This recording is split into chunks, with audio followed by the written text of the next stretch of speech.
দুনিয়াতে উলঙ্গ আইসি এই সাদা কাপড়টার জন্য, এই সাদা কাপড়টার জন্য আইসি দুনিয়াতে।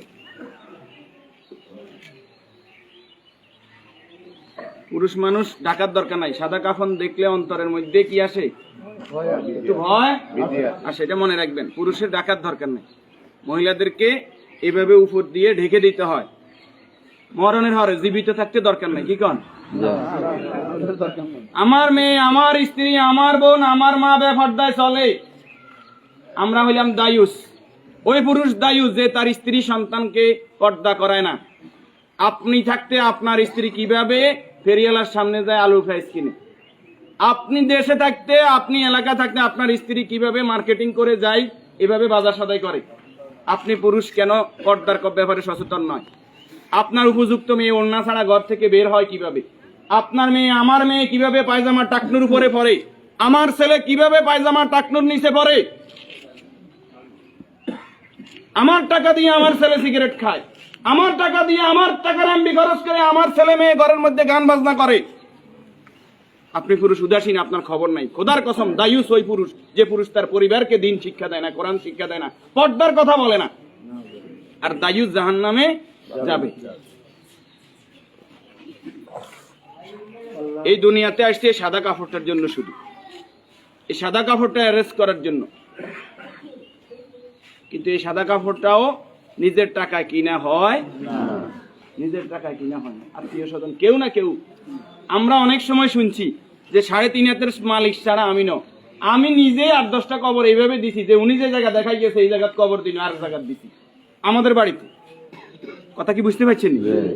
উনি যে জায়গা দেখাই গেছে ওই জায়গায় দিতে পারি নাই বিভিন্ন কারণে। ওই জায়গার মধ্যে হয়তো পুরান কবর পড়ছে, অথবা ওই জায়গার মধ্যে খাদ গর্ত বেশি, পানি হয়ে গেছে।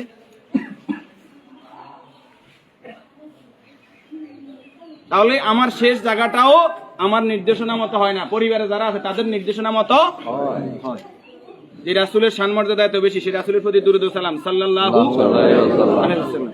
সম্মানিত উপস্থিতি, আল্লাহর এই গোলাম চেহারাতে বলতেছে অবশ্যই নেককার পরেজগার ছিল। আল্লাহ তাআলা ওনার জীবনের গুনাহগুলো মাফ করে দেন, আমিন। যে নেক আমলগুলো করেছে, দান সাদাকা করেছে, এর বদৌলতে কবর, হাসর, মিজান, ফুলসিরাত আল্লাহ কি করে দেখ, মাফ করে দেখ।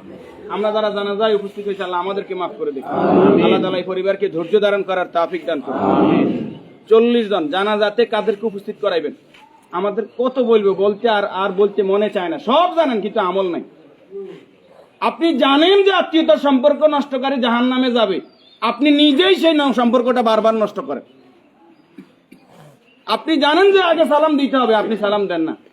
আপনি জানেন যে নিজের জন্য যেটা ভালো মনে করি অপরের জন্য সেটা ভালো মনে না করলে আমি ইমানদার নয়। আপনি জানেন প্রতিবেশীর হক নষ্ট করলে ইমানদার নয়। কই নাই, সব শুধু জানি, আমল করি না। আমাদের মাঝ থেকে আমলটা দূরে সরে গেছে। এই নেককার গোলাম জানাজাতে নামাজি ফরেজগার লোক, শিরিক মুক্ত লোক, আপনার দৃষ্টিতে যিনি শিরিক মুক্ত, এরকম 40 জন লোক যদি দোয়া করে আল্লাহ তাআলা ওই দোয়া কি করে? কবুল করে। 40 জন হাইবেন আইতেন না, উনি নামাজি ফরেজগার, উনি হয়তো আপনি মনে করেন যে মাজারে সেজদা দেন শুধু কবিরা গুনাহ, মাজারে সেজদা দেন বুঝি শিরক। শনিবার মঙ্গলবার কি শিরক না? শনিবার মঙ্গলবার হিসাব করা শিরক না নি? শিরক, এটাও শিরক। এই যে জাদু টোনা করা, এটা কি শিরক না নি? গণকের কাছে যাওয়া, বান্দর গনাইতে যায়, মানুষ গনাইতে যায়, চুরি করছে কে, আনা চাইতে যায়, এগুলো সবগুলো কি বড় শিরক? যেটা জনগণ সকল ক্ষমতার উৎস, ঠিক না নি? জনগণ সকল ক্ষমতার উৎস, সকল ক্ষমতার মালিক কে? তো যেই দল, যেই সংগঠন, যেই রাজনীতি আমাকে বলে জনগণ সকল ক্ষমতার উৎস, এই রাজনীতি করা কি শিরক না? এই জিনিসটা কেন বুঝি না আমরা?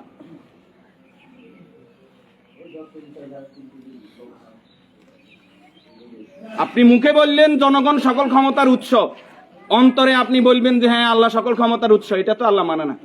মুখে যেটা বলতে হবে অন্তরে এক থাকতে হবে। তাহলে সকল ক্ষমতার মালিক কে? আল্লাহ। আর যারা রাষ্ট্র ক্ষমতায় গিয়ে, একজন মুমিন ইসলামী রাষ্ট্র ব্যবস্থার বাইরে যাওয়ার কোনো সুযোগ নাই। যদি আওয়ামী লীগ আবার তওবা ইস্তেগফার করি আই কয় যে আমরা আল্লাহর আইন অনুযায়ী রাষ্ট্র চালাইম, আমরা কইম আলহামদুলিল্লাহ। বিএনপি যদি কালকে বলে যে আমরা রাষ্ট্র চালাইম আল্লাহর আইন অনুযায়ী, কোরআনের আইন দিয়ে রাষ্ট্র চলবে, সৎ নামাজি ফরেজগার লোকরা চেয়ারম্যান মেম্বার হইব, তাকওয়াবান হইব, আমরা বিএনপির সাথে আছি, বিএনপি কে ভোট দেব। যদি জামাত ইসলামী বলে আমরা আল্লাহর আইন দিয়ে রাষ্ট্র চালাইবো, কোরআন চালাইবো, দেশ তাকওয়ার ভিত্তিতে চলবে, রাসূল যেভাবে চালাইবে আমরা তাদেরকে ভোট দেব। যদি চরমরাই বলে তাদেরকে ভোট দেব। আমাদের ব্যক্তিগত কারো কোনো আরস নাই। আমরা এই জমিন আল্লাহর, এই জমিনে আইন চলবে কার? আল্লাহ। এবার যেই আসুক এই তকমা নিয়ে আমরা তাদের সাথে আছি। রাজি আছেন? আল্লাহ তাআলা আমাদেরকে কবুল করুক। সম্মানিত উপস্থিতি, এই মুহূর্তে